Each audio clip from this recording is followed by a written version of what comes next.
খোদা কি কসম, আমরা মাজার পূজারি নই। এটার জন্য কিয়ামতের মাঠে পরদে পরদে দায় নিতে হবে, কিন্তু এটা একটা জুলুম করা হচ্ছে আমাদের উপর। পূজার সাথে আমাদের কোনো সম্পর্ক, আমরা জিয়ারত করি। আমরা জিয়ারতের চেয়ে বেশি কিছু সিজদা করাকে হারাম মনে করি। কথা ক্লিয়ার কিনা বলেন না?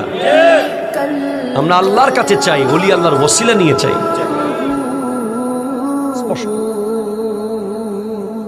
বাস সবাই মিলেমিশে থাকবে।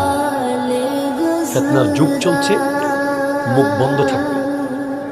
ফিতনার যুগে মুখ তলোয়ারের মতো, মুখের কথা।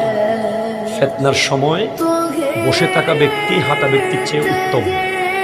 ফিতনার সময় হাঁটা ব্যক্তি দৌড়ে যাওয়া ব্যক্তির চেয়ে উত্তম। ফিতনার সময় তলোয়ারের ধার ভেঙে ঘরে ঢুকাই রাখতে বলা হয়েছে।